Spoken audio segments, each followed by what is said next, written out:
Welcome everyone.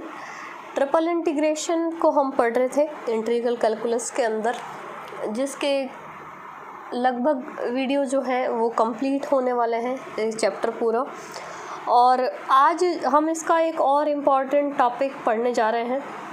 जो इससे पहले हमने एक फार्मूला पढ़ा था ट्रिपल इंटीग्रेशन को सॉल्व करने का, जिसका नाम था डिरिचलेट्स इंटीग्रेशन फार्मूला या डिरिचलेट्स इंटीग्रल। उस फार्मूले का ही एक एक्सटेंशन है जो हम आज पढ़ेंगे। बहुत ही इम्पॉर्टेंट फार्मूला है ये भी, और नाम है इसका लिवेली एक्सटेंशन ऑफ डिरिचलेट्स इंटीग्रल। डिरिचलेट्स समाकलन का एक लिवेली व्यापकरण या एक्सटेंशन है जिसको हम पढ़ेंगे। तो डिरिचलेट्स इंटीग्रल इससे पहले हमने पढ़ा था, जिसका फार्मूला आप देख सकते हैं कि ये डिरिचलेट्स का फार्मूला है और ये इसका लिवेली एक्सटेंशन है। दोनों लगभग जो है वो सेम ही फार्मूला है। तो एक एक्सटेंशन फॉर्म है कि डायरेक्ट जो क्वेश्चन होता है कि अगर इस टाइप का फंक्शन है कि एक्स वाई जेड की जो पावर्स हैं वो l-1 m-1 एंड n-1 की फॉर्म में है और ट्रिपल इंटीग्रेशन है, एक कंडीशन अप्लाई होती है कि ये तीनों जो हैं वो पॉजिटिव होने चाहिए और जो इनका लीनियर जो इनका सम है या एक्स वाई जेड का जो सम है वो लेस देन इक्वल टू 1 होना चाहिए। इस टाइप की अगर कंडीशन अप्लाई होती है तो हम उस पर डिरिचलेट्स इंटीग्रल अप्लाई करते हैं, जिससे हम डायरेक्ट जो है वो वैल्यू निकाल सकते हैं। तो लिवेली एक्सटेंशन में जस्ट थोड़ा सा चेंज है कि अगर इंटीग्रेशन के अंदर इसके अलावा कोई इस लीनियर इक्वेशन में कोई फंक्शन और है कि x + y + z का कोई फंक्शन और है अगर इंटीग्रेशन के अंदर, तो भी हम उसको डायरेक्ट सॉल्व कर सकते हैं। वो लिवेली एक्सटेंशन क्या कहता है कि तब जो वैल्यू होगी वो वैल्यू यहाँ पे देखो सेम वही वैल्यू है। यहाँ पे ये gamma L, gamma M, gamma N और upon gamma L + M + N + 1। Lively extension में यहाँ पे +1 नहीं है, डिरिचलेट्स में यहाँ +1 आता है। ये आपको ध्यान रखना है, कन्फ्यूज़न काफ़ी होता है, इसलिए दोनों को कंपैरिजन से मैं बता रही हूँ कि जो हमारा नॉर्मल फार्मूला है डिरिचलेट्स का, जिसमें हम डायरेक्ट अप्लाई करते हैं, उसमें L + M + N के साथ +1 आता है। इसमें +1 नहीं आता है, इसके साथ एक फंक्शन और यहाँ पे ऐड हो जाएगा कि जिसकी वैल्यू हमको निकालनी पड़ेगी। तो गामा वाला ये वाला पार्ट तो सेम लगभग वही रहेगा, ये +1 का अंतर है। उसके अलावा जो एक इंटीग्रेशन सॉल्व करना पड़ेगा हमको कि ये जो फंक्शन है x + y + z का, इसको एक अदर फंक्शन में हम ट्रांसफॉर्म करेंगे f(u) में, और यहाँ पे एक वैल्यू अप्लाई होगी u की power l + m + n - 1 × du और लिमिट अप्लाई होगी 0 to 1। तो ये लिवेली एक्सटेंशन है डिरिचलेट्स का, जिसको आपको याद भी रखना है और इम्पॉर्टेंट फार्मूला है कंपटीशन के हिसाब से भी और आपके डिस्क्रिप्टिव क्वेश्चन सॉल्व करने के हिसाब से भी। अब यहाँ पे इस लिमिट की बात आती है कि लिमिट रहेगी 0 से 1। कंडीशन वही है जो डिरिचलेट्स में थी कि एक्स वाई जेड जो है वो पॉजिटिव होने चाहिए और x + y + z की value less than equal to 1 होनी चाहिए। तो जो इंटीग्रेशन की लिमिट है वो 0 से 1 अप्लाई होगी। कहीं कुछ क्वेश्चंस में जो है ये आप एक चीज़ और याद रखेंगे कि अगर लिमिट इस टाइप से अप्लाई हो कि x + y + z का जो मान है या जो वैल्यू है वो एक पर्टिकुलर किसी लिमिट के अंदर है, यानी कि हम मान लें कि h1 से h2 कि इन तीनों की जो लिमिट्स हैं या इसका मान है वो h1 से h2 के बीच है, मीन्स यहाँ पे पर्टिकुलर एक 0 से 1 में लिया हुआ है। अगर h1 से h2 के बीच में इसकी लिमिट है तो यहाँ पे इंटीग्रेशन की लिमिट भी h1 से h2 अप्लाई होगी। अदरवाइज जितनी भी कंडीशंस में लेस देन इक्वल टू 1 मिलेगा तो इंटीग्रेशन की लिमिट 0 से 1 अप्लाई होगी, क्योंकि ये जो वैल्यू है ये सारे पॉजिटिव है तो ऑलवेज 0 से तो ग्रेटर ही होगी ये वैल्यू और 1 से लेस देन होनी चाहिए, इसलिए ये लिमिट है जो है वो 0 से 1 अप्लाई होती है। ये 0 से 1 ना होके अगर 1 की जगह कुछ और हुआ तो लिमिट h1 से h2 अप्लाई होगी। ठीक है, ये आप ध्यान रखेंगे किसी क्वेश्चन में अगर इस टाइप का जो क्वेश्चन अगर मिलता है तो ये तो हो गया लिवेली एक्सटेंशन, जिसको याद रखना है। और अब इस लिवेली एक्सटेंशन का हम क्वेश्चन में यूज़ करेंगे। तो क्वेश्चन स्टार्ट करते हैं। देखो इसका ये लिवेली एक्सटेंशन पे एक इम्पॉर्टेंट और सिंपल सा क्वेश्चन है कि find the value of triple integration log x plus y plus z dx dy dz the integral extending over all positive values of x y z की एक्स वाई जेड की values जो है वो positive है subject to the condition x plus y plus z is less than equals to 1। की conditions वही हैं जो डिरिचलेट्स में या लिवेली एक्सटेंशन में होनी चाहिए, और जो क्वेश्चन का फॉर्म है वो हमारा लिवेली वाला यहाँ पे दिया हुआ है कि जो एक x plus y plus z का फंक्शन और है इसके साथ में। तो क्या करेंगे, देखो इस टाइप के क्वेश्चन को सॉल्व करने के लिए सॉल्यूशन लिखते हैं इसका।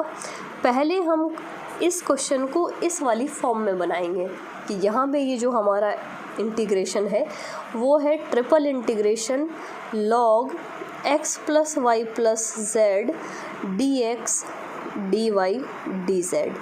इसी को हम लिवेली एक्सटेंशन की फॉर्म में अगर हम लिखें तो इसको हम इस तरह से लिख सकते हैं कि ट्रिपल इंटीग्रेशन x की पावर, क्योंकि यहाँ पे एक फंक्शन तो है, पहले फंक्शन को लिख देते हैं log x plus y plus z की x plus y plus z का एक फंक्शन है, और x y और z की पावर्स और लिखी होनी चाहिए l-1 m-1 और n-1 की फॉर्म में। तो इसको हम ऐसे लिख सकते हैं x की पावर 0, क्योंकि यहाँ पे x y z नहीं है तो हम इस तरह से लिख सकते हैं x की पावर 0, y की पावर 0 एंड z की पावर 0, क्योंकि 1 वैल्यू होती है, और dx dy dz। अभी हमने x की पावर्स तो यहाँ पे ऐड कर दी, लेकिन ये पावर l-1 m-1 और n-1 की फॉर्म में नहीं है, मतलब l m और n के मान नहीं आए हमारे पास। तो वो मान कैसे आएंगे, इसी को हम ऐसे लिख सकते हैं। देखो ये triple integration log x plus y plus z, और x की पावर 0 को हम लिख सकते हैं 1-1, y की पावर 0 को भी 1-1 और z की पावर 0 को भी 1-1, dx dy dz। अब ये कंप्लीट क्वेश्चन लिवेली एक्सटेंशन की फॉर्म में बन गया है कि फंक्शन है, x की पावर्स है x y z की जो l-1 m-1 n-1 की फॉर्म में है। तो यहाँ पे भी देख सकते हैं l m n के मान जो है वो 1-1 आ गए, और ये जो फंक्शन है वो x plus y plus z का फंक्शन है। यहाँ पे हम कंडीशन लिख सकते हैं कि कंडीशन है 0 is less than x plus y plus z is less than equal to 1। ये कंडीशन अप्लाई होगी। अब हम यहाँ पे लिवेली एक्सटेंशन अप्लाई कर सकते हैं। तो लिवेली एक्सटेंशन अप्लाई करेंगे तो यहाँ पे वैल्यू आएगी हमारे पास Γ1 Γ1 LMN तीनों की वैल्यू 1-1 है, और Γ1 प्लस 1 प्लस 1 LMN ऐड हो जाएंगे तीनों। और अब यहाँ पे इंटीग्रेशन होगा 0 to 1 f ऑफ u, यानी कि एक अदर वेरिएबल में इसको चेंज करना है, x y z की जगह कोई भी एक अदर वेरिएबल हम लिख देंगे। तो यहाँ पे लिख सकते हैं log u, और उसके अलावा u की power l plus m plus n, यानी 1 प्लस 1 प्लस 1 और -1, तीनों LMN को जोड़ के एक माइनस करना है, और इनटू du। ध्यान से समझ सकते हैं इसको कि इस तरह से जो है ये क्वेश्चन हमारा चेंज होगा। पहले लिवेली एक्सटेंशन में ये पूरा सेट होगा और उसके बाद में चेंज होगा। तो Γ1 की वैल्यू तो 1 ही होती है, तो ये वैल्यू तो हो जाएगी 1। ये हो जाएगा Γ3 0 से 1, u की पावर यहाँ पे बचेगी 2, तो u स्क्वायर log u और इंटू डी, ये वैल्यू आ गई हमारे पास। अब इसका हम इंटीग्रेशन कर सकते हैं। इंटीग्रेशन हम जानते हैं किस तरह से होता है, तो बाई पार्ट्स इसका इंटीग्रेशन करेंगे हम। तो 1 अपॉन ये Γ3 है 2 फैक्टोरियल लिख सकते हैं इसको 2 फैक्टोरियल, और अब यहाँ पे हम इंटीग्रेशन करते हैं तो log u को छोड़ देंगे और यू स्क्वायर का इंटीग्रेशन करेंगे जो होगा u³/3 और इस पे लिमिट्स अप्लाई करेंगे 0 से 1। उसके बाद में हम जानते हैं कि माइनस लगाते हैं, इंटीग्रेशन वापस से उसी लिमिट में होगा और जिसको हमने छोड़ा था फंक्शन को उसका होगा डिफरेंशिएशन, तो log u का डिफरेंशिएशन 1/u और जिसका पहले इंटीग्रेशन किया था उसी का वापस इंटीग्रेशन। ये बाई पार्ट्स इंटीग्रेशन के रूल है, u³/3 जो आपको अच्छे से आते होंगे और यहाँ पे ये इंटीग्रेशन ब्रैकेट क्लोज। ये 1/2 यहाँ पे हम लिमिट्स अप्लाई करेंगे तो ये log 1 यहाँ पे लिमिट रखेंगे, log 1 होता है 0 तो ये पूरा हो जाएगा 0। जब लोअर लिमिट अप्लाई करेंगे तो ये u³ है, यहाँ पे u की वैल्यू 0 रखेंगे तो ये भी हो जाएगा पूरा 0, यानी कि अपर लिमिट पे भी ये वैल्यू 0 हो रही है और लोअर लिमिट पे भी ये वैल्यू 0 हो रही है, तो यहाँ पे तो हम 0 रख सकते हैं। और अब यहाँ पे बचेगा देखो u²/3 या इसी को लिख सकते हैं -1/3।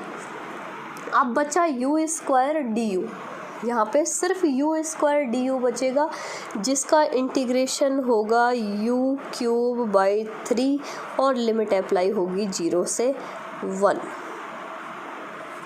ठीक,